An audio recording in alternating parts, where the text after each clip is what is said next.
All right, welcome everyone. I just started recording the webinar for anyone who joins us or who cannot join us, so that they can watch the webinar at their leisure when they have time. Thank you for joining us for the first webinar of the After HINAC3 webinar series. I really appreciate Mayo, Carrie, and Tyrone for starting this webinar series off. Just a little housekeeping. Everyone is on mute. There is a chat box that you can ask questions or make a comment as we go along. However, I do ask if we can keep any side conversations. If you want a side conversation, just message that person separately so that the chat box can stay clear for the presenters to see if there's any questions about a specific slide. And then I will do the introductions. Like I said, we have Mayo Schreiber, who is the former Deputy Director at the Center for HIV Law and Policy. He is a federal criminal defense attorney in New York with 25 years of experience in private practice. Dr. Carrie Foote, once a homeless injecting drug user, is a woman living with HIV since 1988, is now a scholar, mother, and activist leading Indiana's HIV modernization movement and a founding member of the U=U campaign. Tyrone Hanley serves as policy counsel at the National Center for Lesbian Rights. In this role, he supports NCLR's federal policy initiatives with a focus on criminal justice reform, economic justice, and HIV/AIDS. So thank you all for leading us through this webinar today. Okay, hi everybody. This is Carrie. I'm really excited about this webinar and that everybody could join us today. So I'm going to kind of start us off with just a little bit of my perspective as an advocate on the ground working in Indiana to reform our laws. So just a little bit of a background with Indiana is we have 5 different laws that criminalize people living with HIV. The usual one that most people are familiar with is criminalization of HIV non-disclosure, but then we also have laws that criminalize attempts to donate blood products as well as attempts to donate sperm for men living with HIV.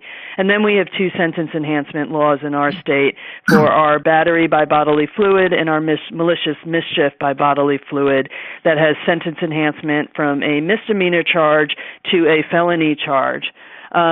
So just in kind of just sharing that to you, I've thrown out, a couple of terms, sentence enhancement, misdemeanor, felony.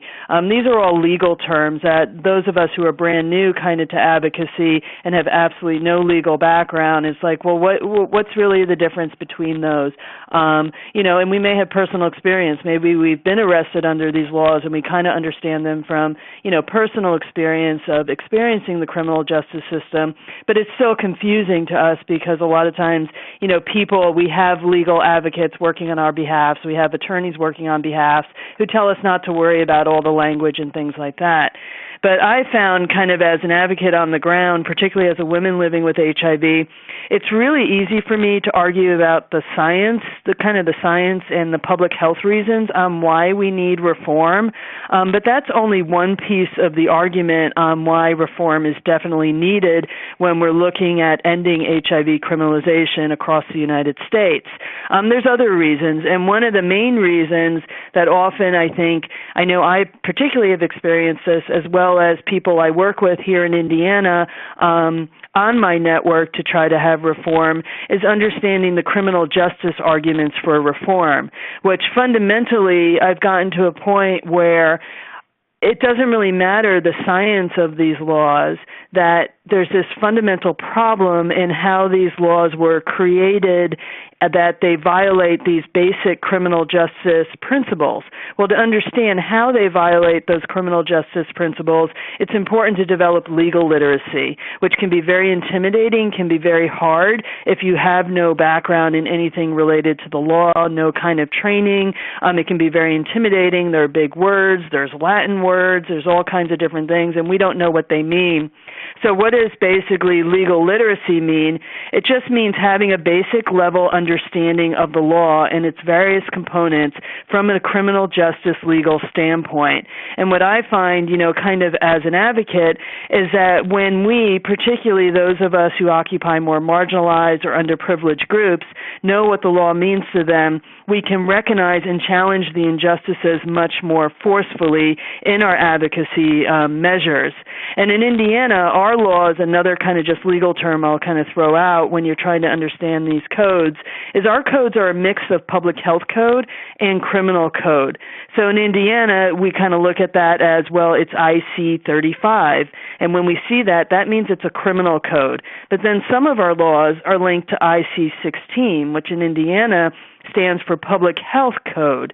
And because they're linked to the two different laws, that may affect our strategies for reform because we may have more power using public health as our advocates and our supporters because it's directly linked to Public Health Code as opposed to being fully embedded in criminal code. And every state will be different on how their laws, whether it's all criminal code or there's a mix of public health and criminal code, but it's kind of important to know those distinctions and how your law, to understand how to read the laws because it may affect your reform strategies.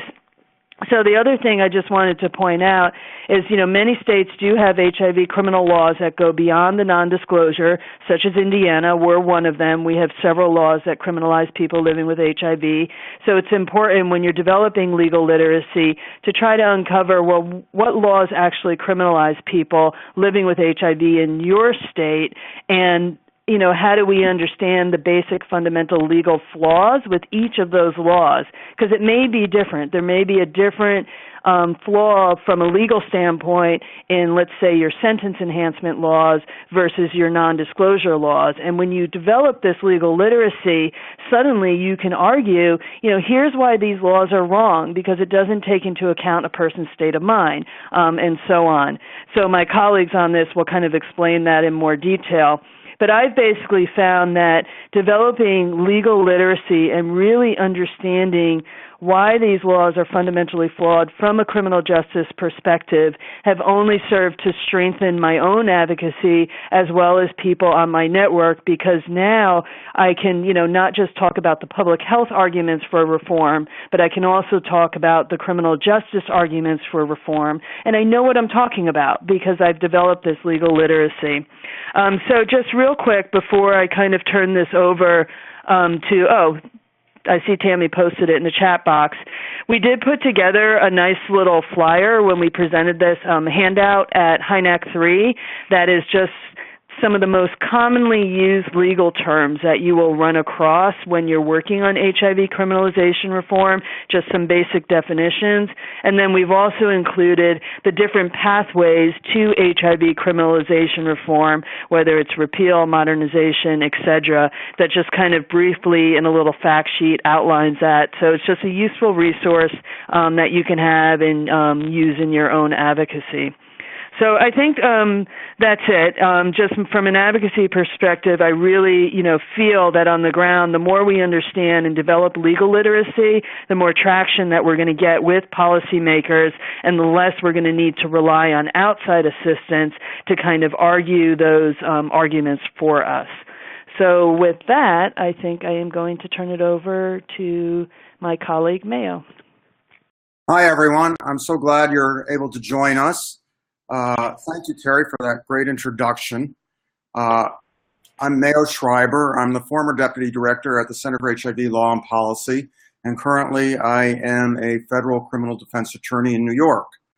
And we're going to try to break down the elements of criminal law to give you the vocabulary and an understanding of the criminal law that'll be useful in your advocacy in changing these unfair laws. We'll start with the two basic type of laws in this country. There's civil law and there's criminal law. Civil law usually pertains to a lawsuit between two people or a person and a company. Generally, it involves a fine or what they call injunctive relief. It does not involve jail. or a prison term.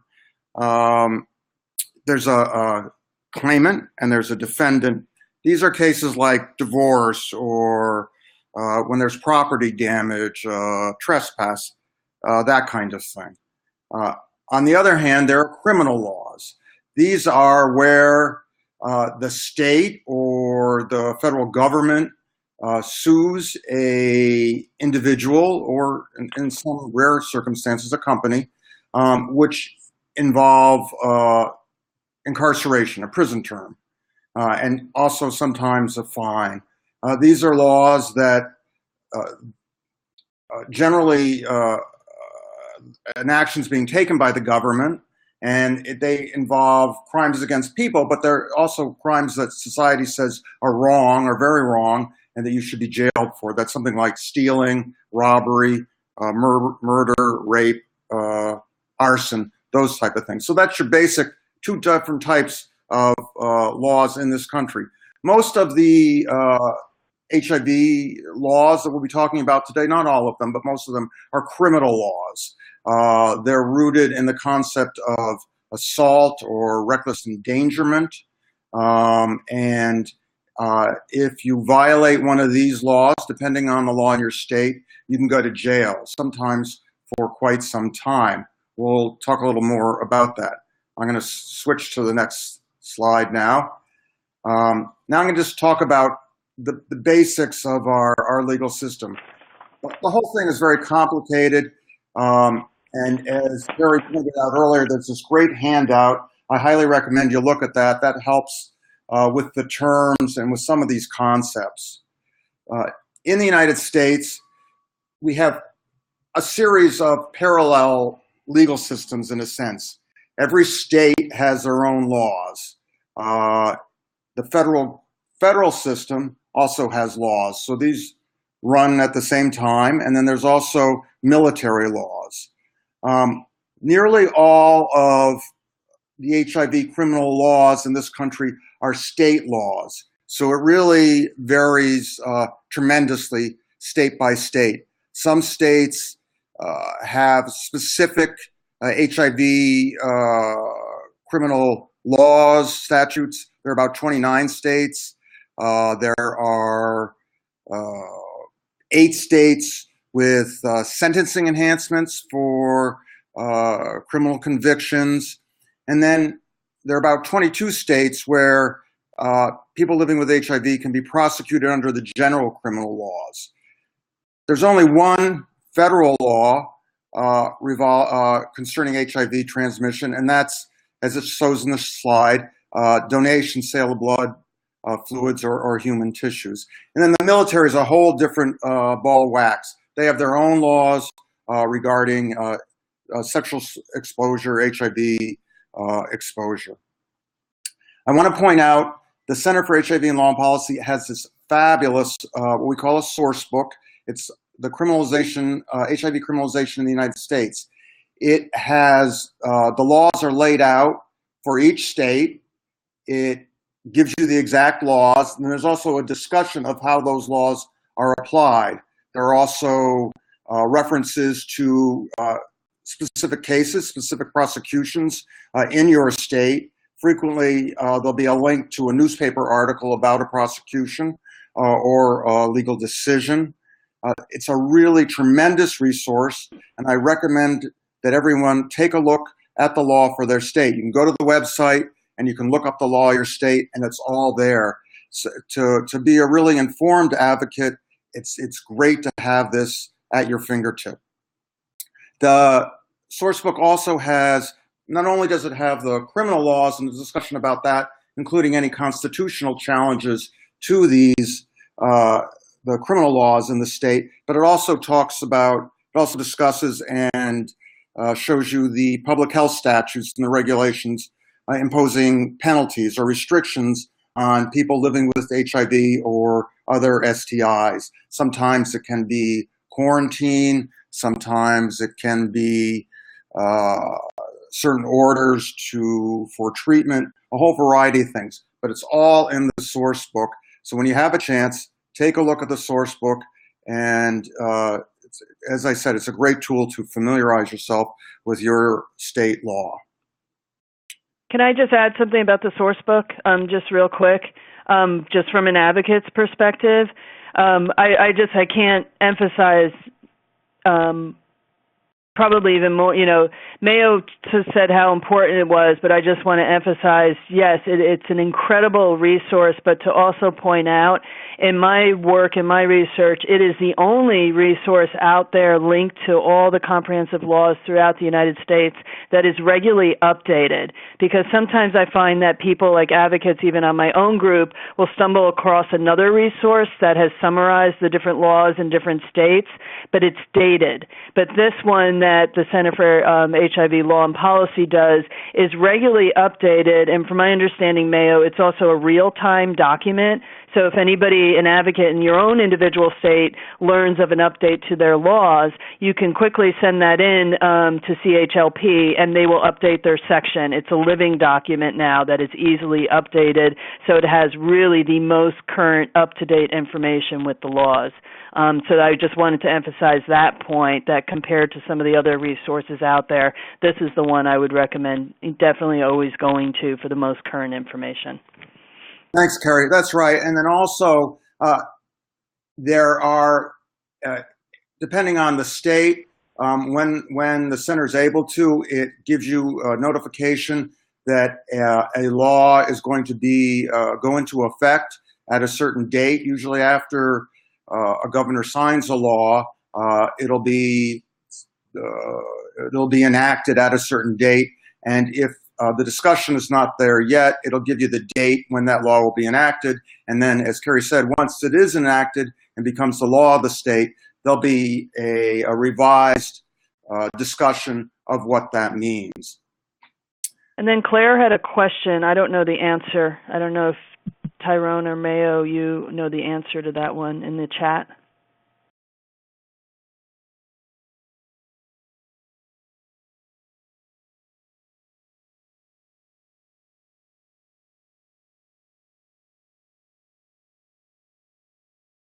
I want to cover a little bit this is Tyrone from NCLR, cover some of the collateral consequences of criminal convictions. And one of the things I will touch very briefly is around voting, but I haven't seen the issue framed in that way. But I think that within the conversation around mass incarceration and the use of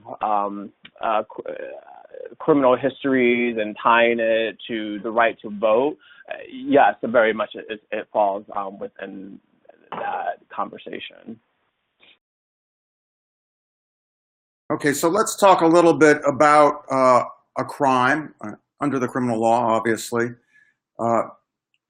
This is the basic concept or element of a crime. It's an act or a failure to act that violates the law we have where there's a punishment. So as we said before, that could range from anything from murder to assault. And the punishments, there's a hierarchy of punishments in our country.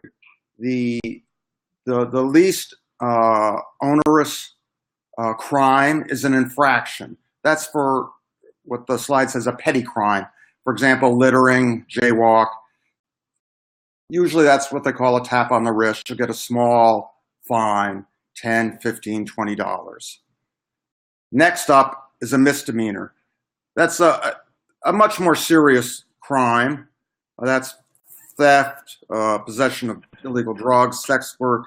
Usually for a misdemeanor, the penalty is up to a year in jail and a fine anywhere from a couple $100 to a couple thousand. These vary in each state. There's no hard and fast rule. I'm just giving you the general, most typical definition of these, the classifications of these laws. The most serious offense is a felony. That's usually connected to murder, armed robbery, serious drug dealing, forgery. And the penalties for that range from anything above a year to life. Those are considered the most serious crimes in our country. HIV criminal exposure crimes, for a large part, are felonies. Our society considers these very serious crimes. We think this is completely inappropriate, but that's the way they've been cast for the most part. When we're talking about the level of punishment, whether it be a felony or misdemeanor, there's a concept in the criminal law, and that is proportionality. So if you do something that's not right, but not very serious, for example, possession of dope, that's a relatively, in most states, not all, a misdemeanor offense. Still serious, but not the most egregious type of behavior.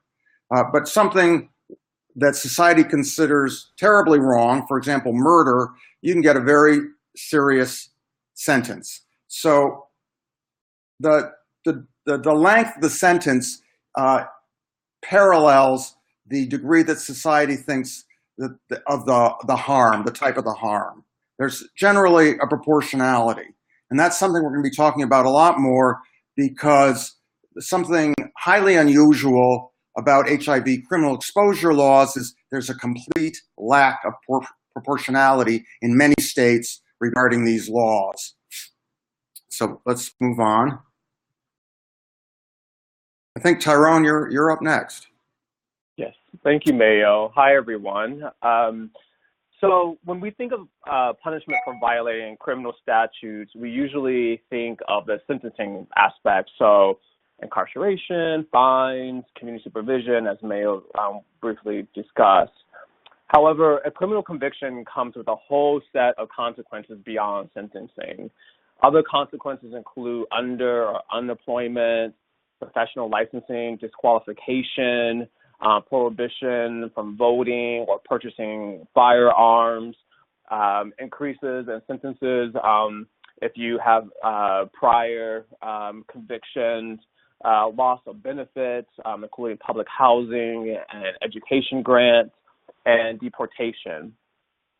Also, for sex crimes, one may have to register as a sex offender, including 6 states that require registration for HIV criminal convictions. And those include Washington, South Dakota, Arkansas, Louisiana, Tennessee, and Ohio. So on top of those collateral consequences that I discussed, for those with criminal history, being on the registry brings a whole other set of issues. There's one issue of registry restriction. So if you are a registered sex offender, you can't live within a certain amount of distance from certain locations like a school or a park. You may be required to have some type of identifier either on your passport or your state ID.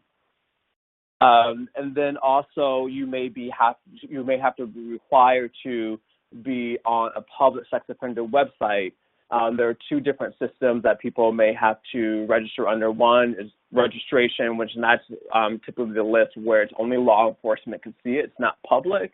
Whereas community notification sites are, online databases where people can search and find individuals who are registered sex offenders, including their picture and information, including what was the underlying offense that required them to register. So currently we have around 900,000 people on registries in this country. And despite the fact that there's no evidence to show that these are effective, but there's a whole lot of indication that they're very expensive. So this is a whole other feature of HIV criminal laws that is really important to take into account because of the particular harms that they cause in people's lives. So with that, I'm going to have Rheya talk a little bit more about what is a crime.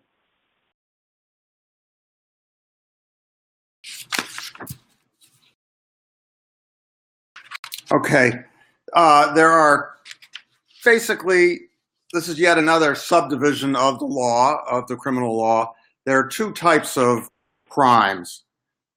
There are statutory laws, Those are voted upon by a state legislature and enacted by a governor typically, and those are written by the legislature. For example, in California, they modernized their HIV criminal exposure law, and they did significant improvements in many, many ways. The advocates in California work long and hard, and in the beginning of this year, the governor enacted their new law. It's a great law. When you have a chance, look at the California section of the CHLP source book and compare it to the law in your state. It'll be very illuminating. The other type of law that we have in this country is what's called the common law. This is sort of our inheritance from England. These are principles, rules of action relating to the government and people. These are old customs that we've inherited. For example, assault is intentionally taking an action that would intend to put another person in fear of being harmed. These are laws that have been refined typically by judges over the years, and that's called the common law. Sometimes the common law is sort of changed into a statute, but the common law is a little bit different than the statutory law, which is enacted by the legislature.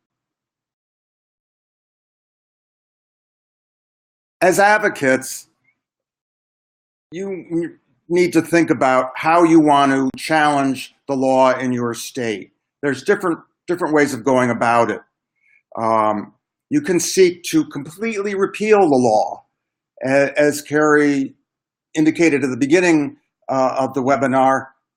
These laws basically are just wrong for a whole host of reasons, ranging from the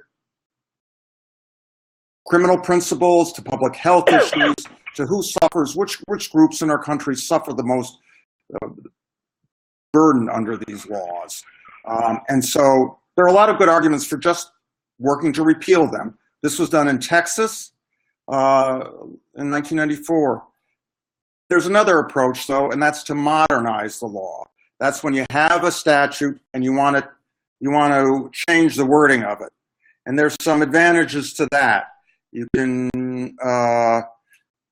write in a requirement for intent.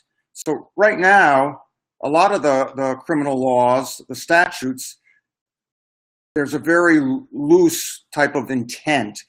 Tyrone will be talking about this more. And that's intent to have sex. That's different than intent to hurt somebody or intent to actually transmit HIV. Most of these state statutes, you're penalized if you're positive in having sex. They don't have a requirement that you intend to transmit HIV. And that's one of the changes, the improvements in California. They made it a much more specific law when you're only punished when you intend to transmit HIV. And so you can work by changing the definition, the type of harm. You can have a lower penalty.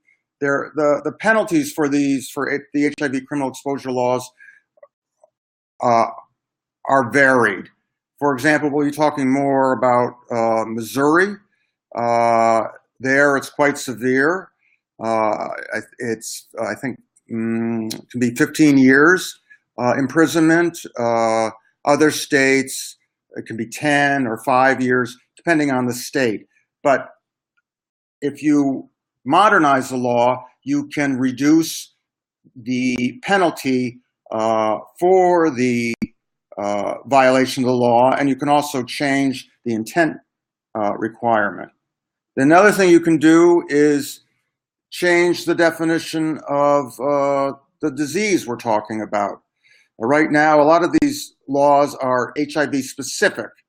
Well, we don't want to change the statutes to include other diseases, it's harmful. It creates stigma by suggesting that HIV is something very different than any other STIs. In many ways, it certainly is not, and people shouldn't be stigmatized by having the specific law about HIV. The other way of changing the laws in your state is to work with the prosecutors to suggest that you had a change in policy in terms of the prosecutions that they bring for HIV criminal transmission or exposure. There are a lot of different ways of looking at that. The handout, if you look at the second page, it talks about the pros and the cons of each of these different types of ways of going about changing a law in your state that advocates should think about. There's a whole list going each way. Some of the things to think about, for example, Texas eliminated their HIV transmission law in 1994. And so the hope was, among some folks, that there wouldn't be any more HIV prosecutions for exposure, but that was not the case.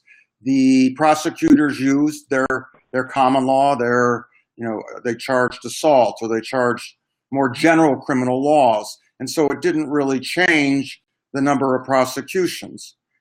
One advantage to modernizing is that you can really sort of limit, you can cabin, so to speak, prosecutorial discretion to some extent by making a very specific standard that has to be met for someone to be criminally charged and convicted. So those are things that advocates need to be thinking about in terms of how they want to approach the work in their state. Every state is different, depending on the legislature, depending on public opinion, and depending on public education. These are things that advocates have to grapple with, and it's important to, thrash out and think about so you have a game plan going forward before you get in the thick of things, so to speak. I think Tyrone. Hi, everyone. Yeah. Yep. Go ahead. I'm going to take us. Oh, thank you. So I'm going to take us through some legal terminology. The first one is burden of proof. So in a criminal case, the prosecutor has to show beyond a reasonable doubt that the person charged with the crime, the defendant, has committed every element of the charged crime. So, and we're going to talk a little bit more about elements of the crime in the next slide. But basically, this means that the prosecutor has to fully satisfy the fact finder, so that could be the judge, or if it's a jury trial, the jury, that the facts establish that the defendant is guilty of that particular crime. The second term is important, is affirmative defense.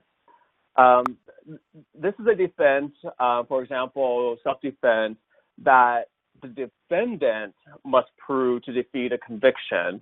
So even the prosecutor can show that the person committed a crime, that the defendant can come back and say, like, well, under this affirmative defense is available under, the criminal law, I should not be found guilty. So an affirmative defense is an affirmative defense in an HIV criminal statute could be, for example, that if the defendant used a condom, that they did not violate the statute. In Idaho, it is an affirmative defense that the transfer of bodily fluid occurred after a doctor advised the defendant that they were non-infectious. So next we're going to talk in the next slide. Go to the next slide. Oops, sorry, everyone. What are the basic elements of crime? So criminal statutes are supposed to have three different aspects to it. One is a physical act. The legal term is actus reus. And so, for example, if you rob someone that you hit them in the face, so that's the physical act. The second element is a guilty mental element of the act or the attempt to crime, and the legal term is mens rea. There are varying degrees of guilty mind. It's not binary. I'm going to kind of take us through, the continuum of the guilty minds that you will find under criminal law. And then next is the causal relationship between the guilty mental state and the act. So let's say in a murder case that you are, charged with murdering someone, and the state has evidence that, let's say, 20 years ago that you had written in your diary how much you wanted to kill, the person who was murdered. And yet the person was killed, let's say, 20 years later. It would be hard for the state to show that while they have evidence that you did have this guilty mind, that you were thinking about killing this person, that there was an association between that state of mind and the actual killing of the person, because there's a 20 years times difference. Okay. So, and then next, Mayo's going to kind of take us through a little bit to look at Missouri's criminal exposure law. Okay, folks, this is, we're using Missouri as an example. This is an exercise that you should perform on your own state law after the webinar. It's useful to look at the HIV criminal exposure law in your state and try to break it down so you get a feel of how it's put together and how the different parts work. Tyrone set us up earlier talking about the basic elements. So I want to give everybody a minute, if you could look at Missouri's law and try to pick out the three parts: the physical act, the guilty mental part, and the causal relationship between the two. So look at these and see if you can figure it out on your own, and then after a minute we'll move on and I'll tell you how we broke it down.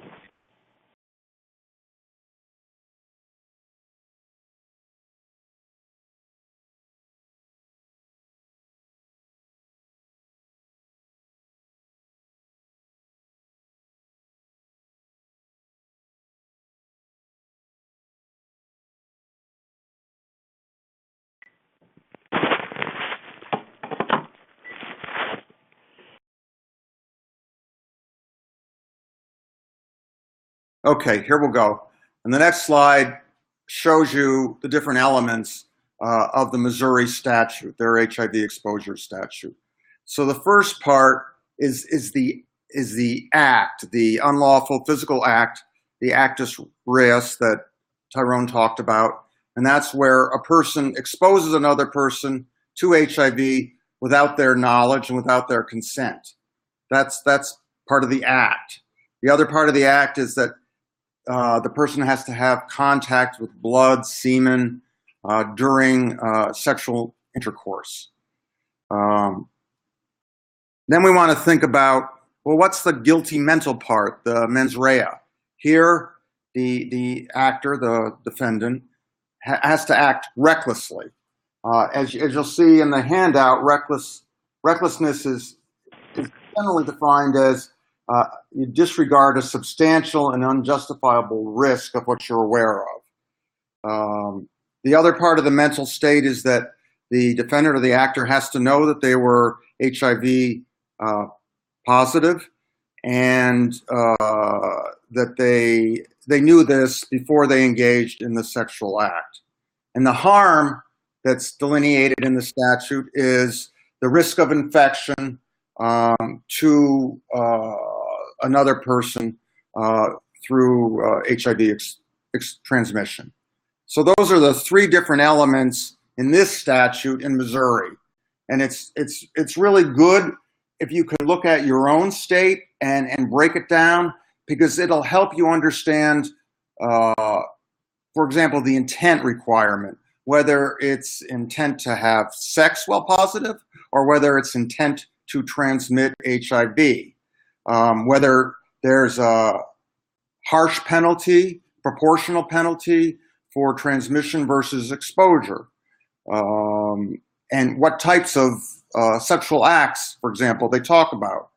For example, here, as we know, oral sex, for the most part, does not cause HIV transmission.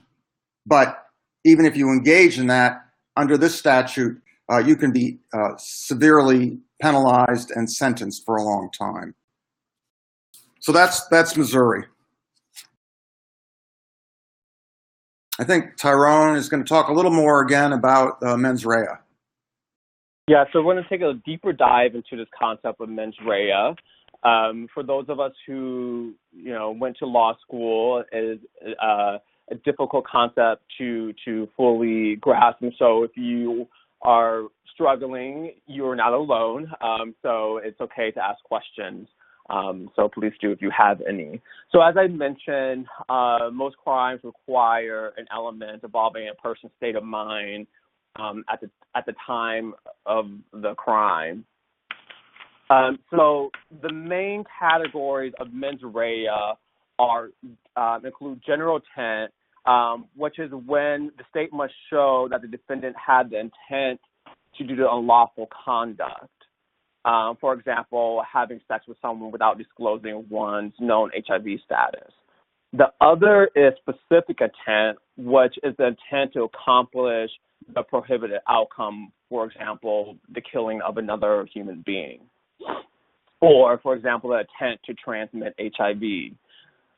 The reason why these distinctions are important is because defenses such as intoxication or mistake of law or fact will more likely negate the criminal intent and specific intent crimes. For example, if you take someone's property because you genuinely think it's yours, then you're not guilty of larceny because you must have a specific intent to take the property of another. So if you can show the court that, that the property that you stole, what you honestly thought was your one-of-a-kind jacket and you've never seen anyone with it before and it had gone missing and you were at a restaurant and you saw it on someone's chair and you took that thing because you're saying, this is definitely my jacket, and you had credible evidence to demonstrate that that it was reasonable for you to think that was your jacket, and then you would be able to fight the state's case that you had a specific intent to take the property of another. So that would be the mistake of fact defense. All right. Go on to the next slide.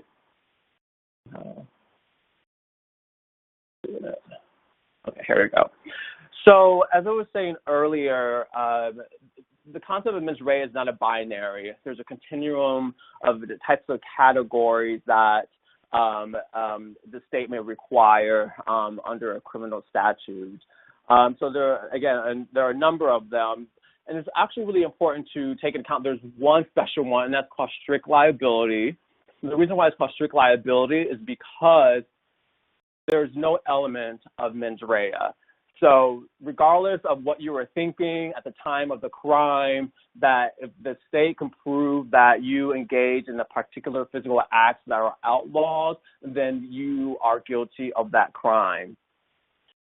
These types of crimes tend to be more civil and have lower, not necessarily civil, but have lower level of punishment. So it may not include jail time, may include fines, but probably one most well-known strict liability crime is statutory rape, which could include jail time. So on the lower end of mens rea is negligence. And so here, what the state is going to try to demonstrate is that the defendant discarded a risk as an ordinary person would not have taken. The next one is recklessness, and this is where they're looking specifically at the defendant. Did the defendant disregard substantial and unjustifiable risk of which one was aware of, so the defendant was aware of? So that's a higher level, right? And the next major category is knowingly. So this is what you would see in a lot of the HIV criminal statutes, is that someone knowingly acts and that in acting so will lead to a certain result, or aware that what they're doing is prohibited. So, for example, a person who knowingly has HIV engages in sexual conduct with someone without disclosing their status. So that's under the knowingly category of mens rea. And so the reason why these are really important to take into account, because depending on where it is on this continuum, will typically determine the type of punishment you receive. The higher you go up, the higher the punishment that you will likely receive under the criminal law. So those are the main categories that we typically see. Oh, and I'm sorry, and I forgot the last one, that's purposefully. So that you act in a way because you purposely want to see a certain result happen. So for example, the biggest one is obviously murder, where you intentionally kill someone, premeditated murder. You know, you wanted to take someone out for whatever reason. The whole point of mens rea is not why you wanted to kill the person, but the fact that you had the criminal intent to actually kill someone. That would be premeditation, and that would be under the purposeful category of mens rea.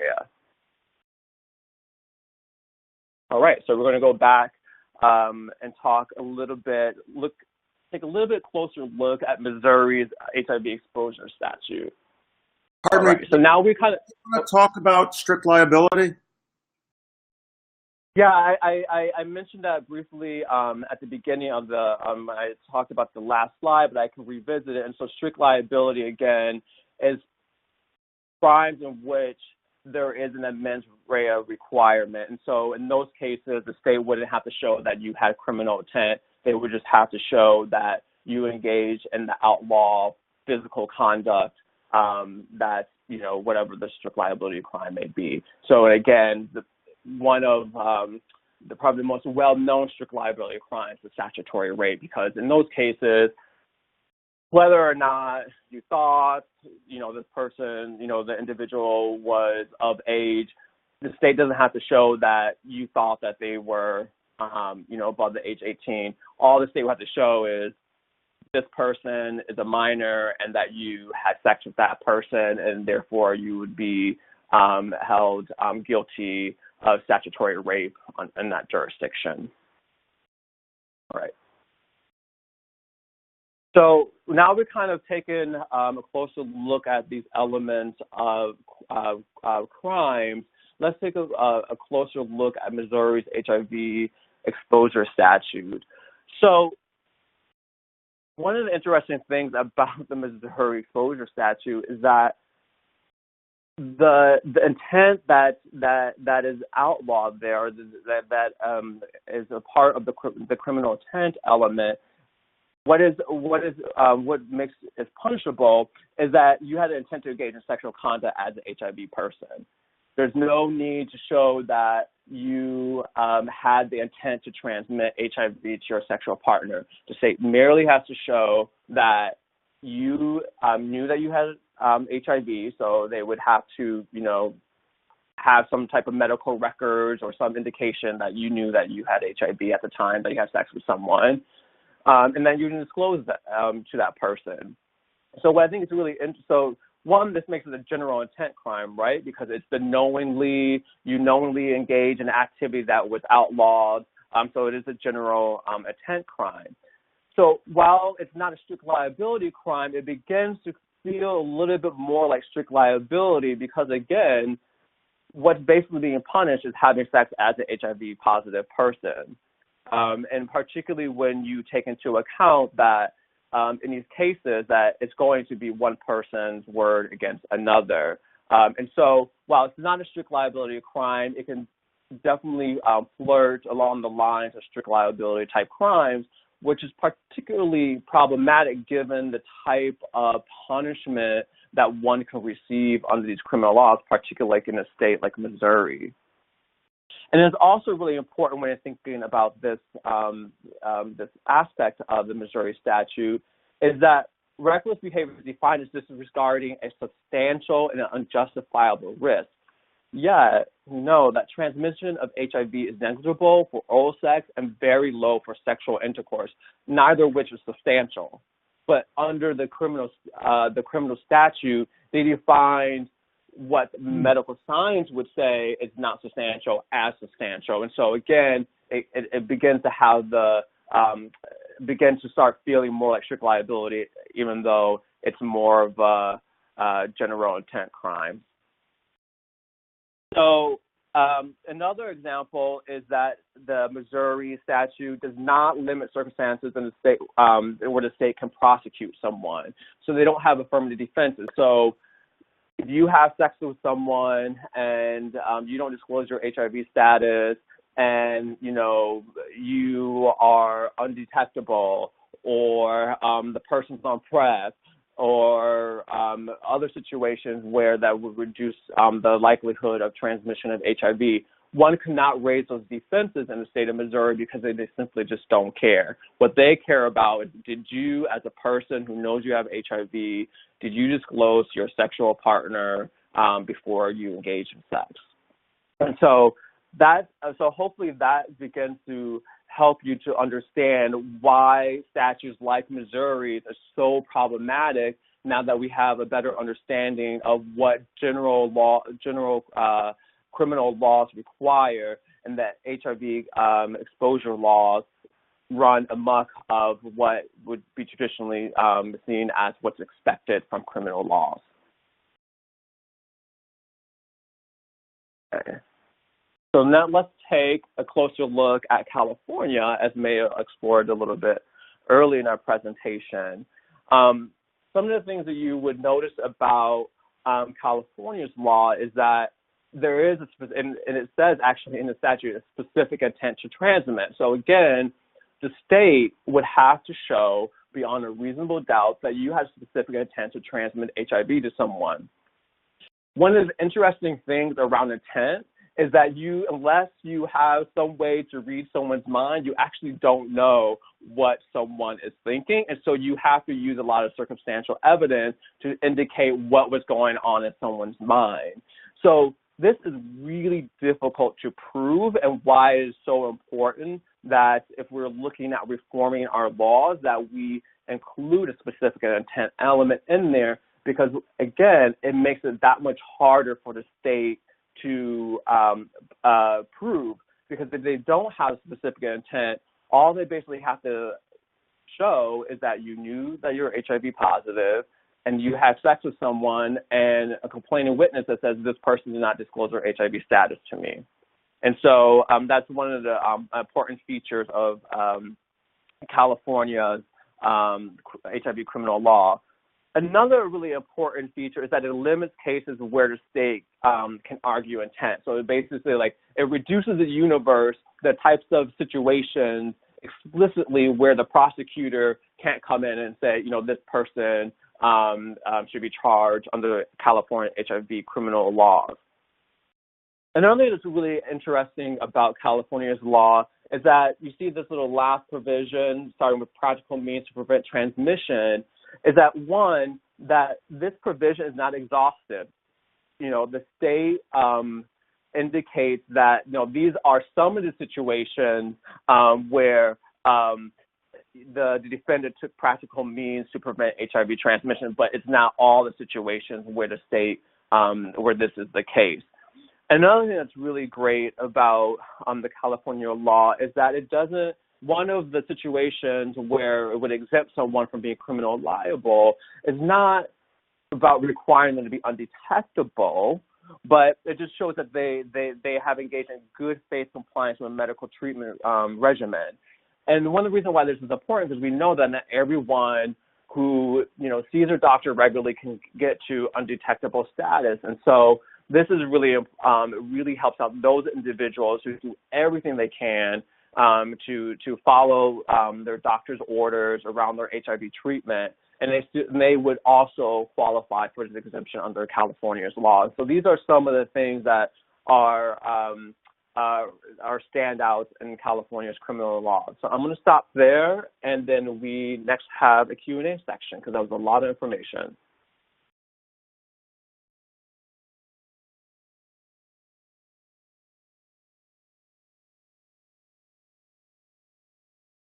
I just want to put in a plug for what Tyrone was talking about, mens rea.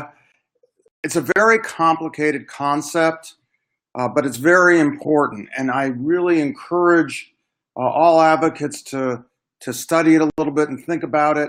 And don't be daunted by the complexity of it.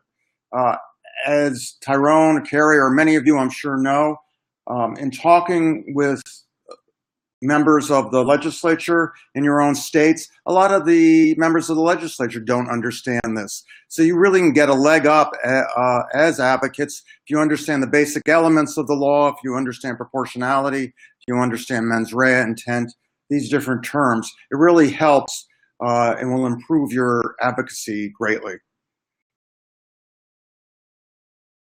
I'll just add in Indiana with the intent piece, when it really started to click for me and I started to really understand why this element of intent is just so critical and can be a real tool in our toolbox, to kind of, share these arguments and fundamental flaws with the laws.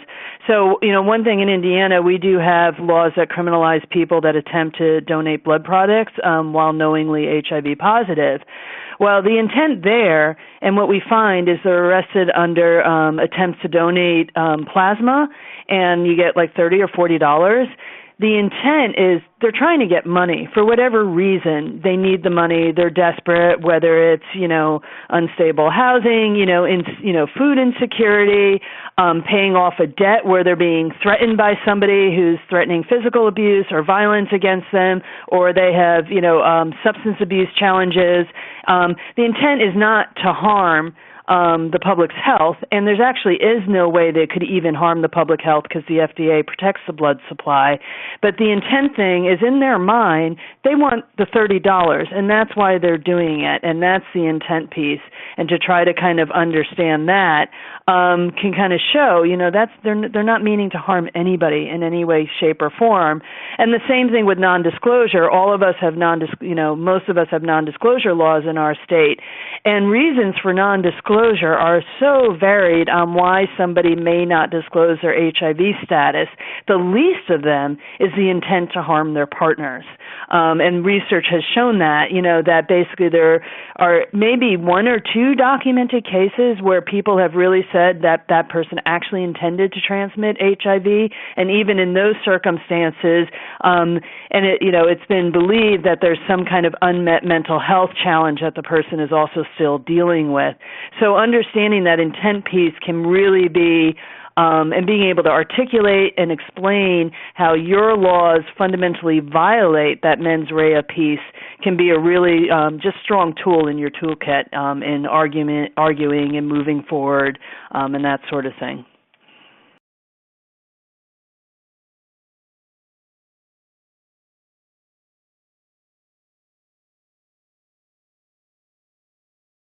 And Mel, for your question about who else you talk to other than the lawmakers for the intent piece, I think it's important to talk to everybody because I find in public health very well-meaning people who are working in the HIV arena falsely see non-disclosure as intent to harm. So when you kind of talk to them and you kind of break it down into intent, they can start to see better that, disclosure is very complicated and HIV stigma, rears its ugly head and that sort of thing. So I actually think it's important to talk to, everyone to bring up these arguments. And I always bring up the public health arguments for reform, but then I also say, but fundamentally, these laws are problematic independent of the public health arguments, independent of our HIV status and whether we're detectable or not. There are these fundamental problems with the law themselves, and I try to educate everybody on that piece. Because just as I've become more convinced as I learn the different arguments on why reform is so needed, I think other people also, the more information they get from different perspectives, will help them see, okay, now we really understand why reform is needed. And certain arguments will click with certain people. So I would raise it with everybody, and you'll see that, different audiences will respond differently. Different people within different audiences will respond differently to different arguments. Yeah, I just want to elaborate on that. I think Carrie makes an excellent point. And something that's really useful for advocates in your work in each state, if in terms of public health arguments, it's really important to try to get the public health department on your side. You don't want them opposing any changes in the HIV criminal exposure laws in your state. It makes your work all the much harder. You can really you make much more progress if you get the health department on your side, or at least not publicly oppose the changes that you're seeking.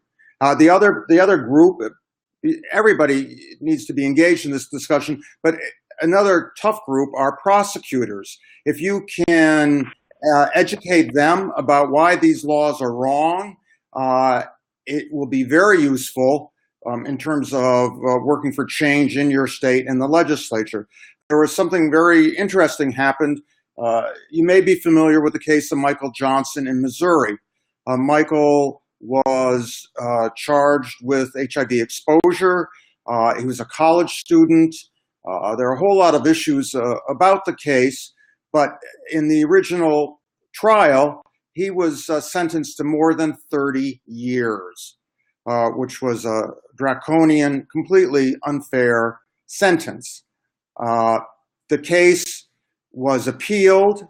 The conviction was overturned based on prosecutorial misconduct regarding some of the evidence, and it was retried. The case was, a plea was negotiated, and that's how the case was settled. It was a very good plea for Michael.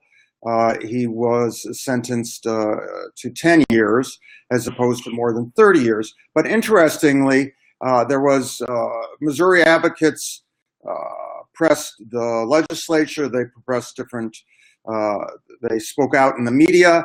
And after the conviction, the prosecutors made a statement. I don't have the exact words, but he said that, it was the prosecutor's job to enforce the law, but he thought maybe this law should be revisited, which was a very strong statement from a prosecutor. And I think prosecutors can look at this, and if you can get them on your side as advocates, that's really extremely helpful. And I just want to add another group. So back to Carrie said, everybody, but also law enforcement. If you are in a state where the HIV exposure law includes like spitting, biting, correctional officers, or law enforcement, it's really important to reach out if there are associations in your state to educate them on the issue because, legislators are not very interested in upsetting law enforcement. And so it would be helpful in those situations, if you're in one of those states, to reach out to those type of groups as well, because just like any other groups, lawyers or, lawmakers, there's also still that miseducation or the misinformation, HIV stigma, and, the law enforcement community as well. So it would be helpful to reach out to them as well. Okay, so let's talk a little bit about proportionality. We touched upon this earlier. It's a very fundamental concept that's very important in our work as advocates. In many states, the defendant is convicted under an HIV exposure statute. They'll be sentenced for many years of incarceration. It's infuriating, it's heartbreaking, and it's wrong. You look at, for example, Carrie Thomas. He was sentenced 2 consecutive 15-year terms. He used a condom. He was undetectable. There was no transmission, but the man is in prison for 30 years. That was his sentence. Nick Rhodes, he's another example. He was undetectable. He used a condom. He did not transmit. He was originally sentenced to 25 years incarceration. That was later overturned to time served, which was about a year, I think, but he had to register as a sex offender.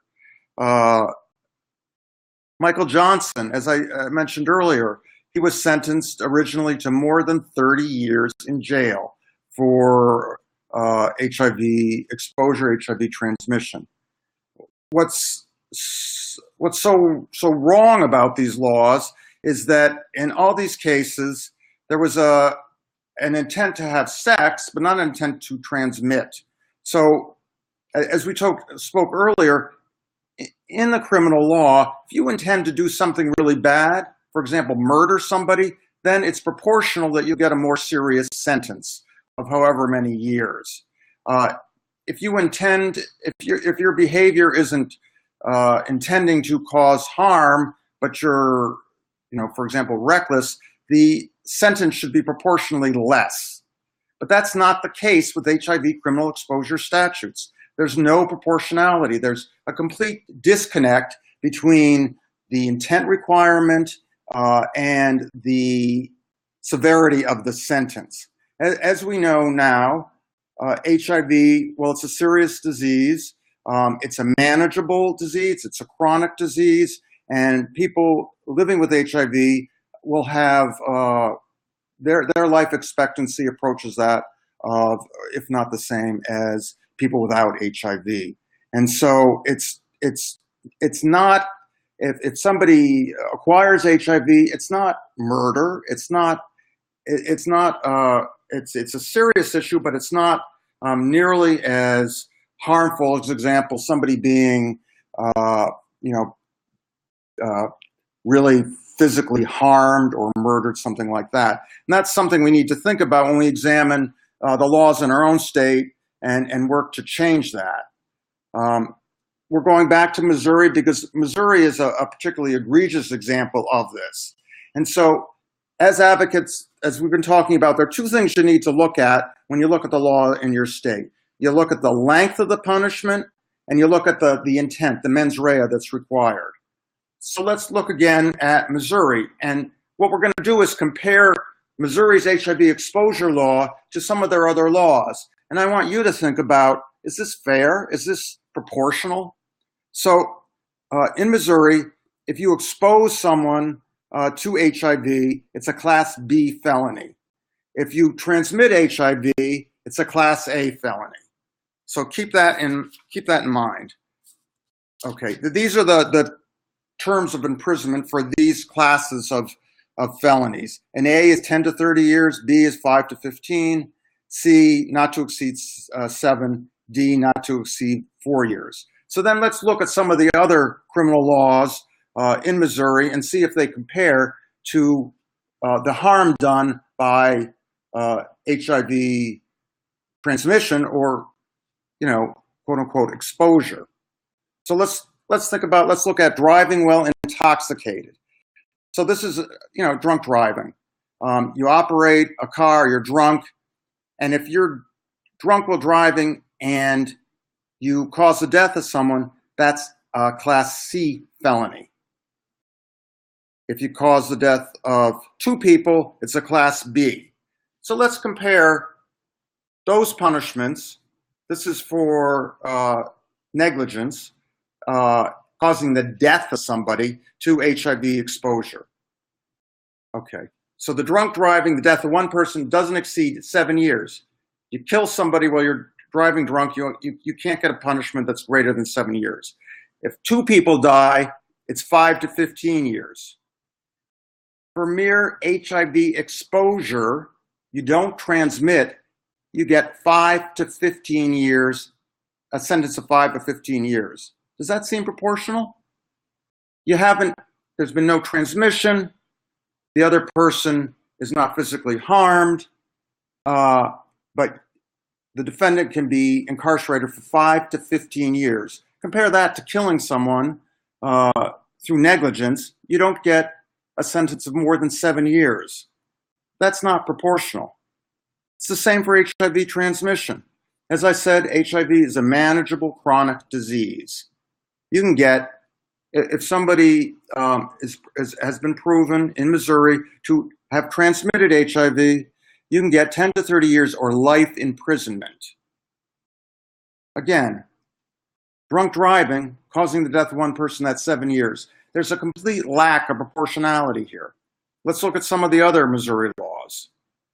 Okay, involuntary manslaughter. That's when you recklessly cause the death of another person. That's a Class C felony. The sentence for that is a sentence not to exceed 7 years. Again, mere exposure, not transmission, to HIV is a 5 to 15-year sentence. There's no proportionality here. Finally, second-degree murder. If you knowingly cause the death of another person, that's a Class A felony. Murder in the second degree is 10 to 30 years. HIV transmission is 10 to 30 years. And also think about intent here. Here you're knowingly causing the death of another person by when you punch them too hard or knife them, whatever. That's very different than recklessly exposing someone, quote unquote, to HIV, which means basically you're living with HIV and you intend to have sex with someone. For HIV transmission, you get 10 to 30 years. Murder, you get 10 to 30 years. Again, there's no comparison in terms of the intent here or the proportionality. To sum up about Missouri, but this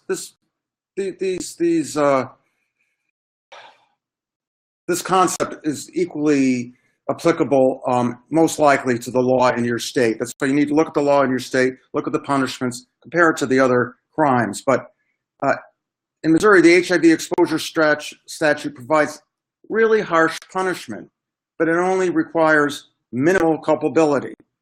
And the harm is not nearly as serious as other statutes in Missouri involving physical harm. Exposure, there's no transmission. The person hasn't actually acquired HIV. There's no physical harm. And again, the punishment in Missouri is much more serious for a violation of the law that's completely disproportional to the punishment for manslaughter or murder.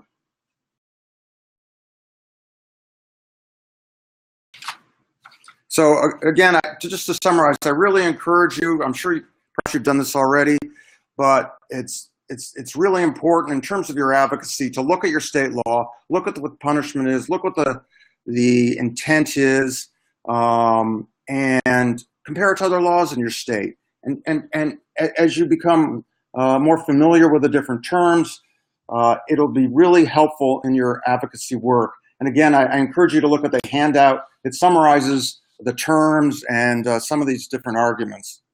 So we really appreciate everybody listening in, and if there are any questions, let us know.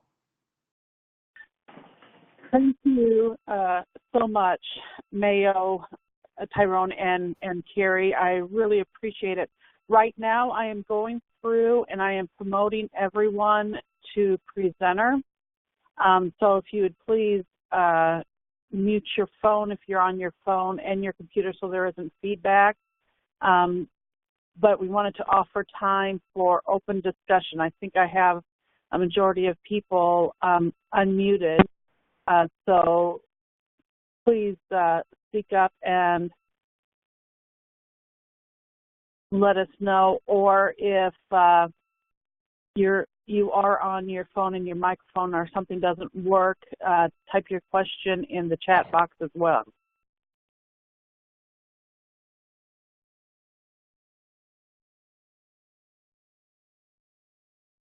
I think I have everyone promoted.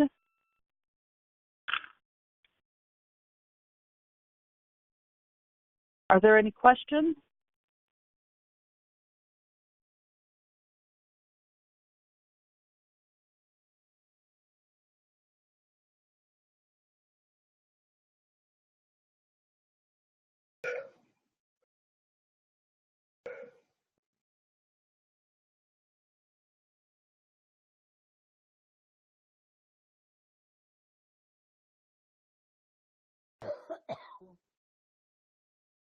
All right, hearing none, let me make sure. Yep, I think I have everyone now.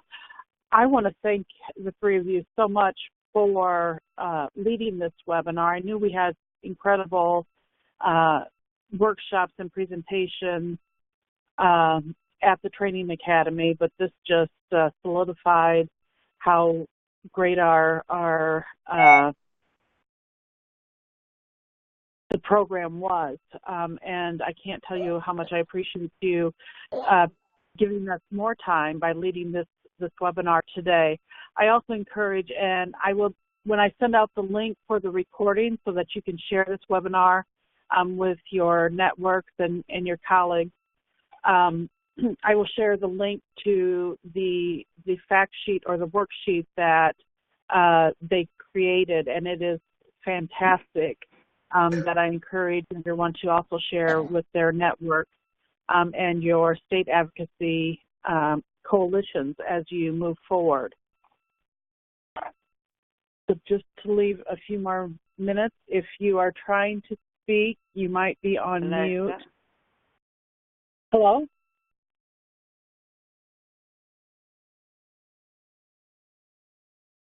I thought I heard somebody's voice. Does somebody have a question real quick?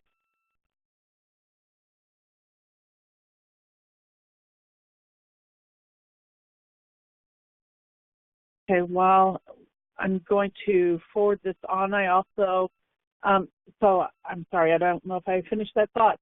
I will be sending out the recording link along with the link to that worksheet that Mayo, Tyrone, and Carrie created, which is a wonderful tool to share with our coalitions and networks.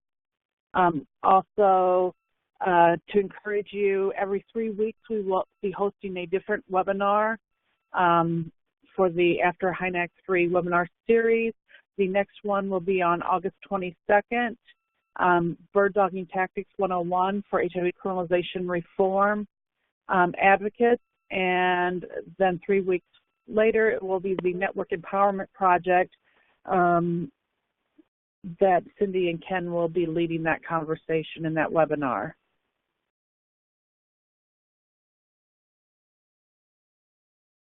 So hearing no comments, Mayo, Tyrone, and Carrie, I can't thank you enough for sharing your expertise with us today. Thank you, and for everyone who joined us, thank you very much for your participation. Thank you. Thank you, everyone. Thank you, everyone. Thanks, everybody. Thank you. Thank you. Thank you.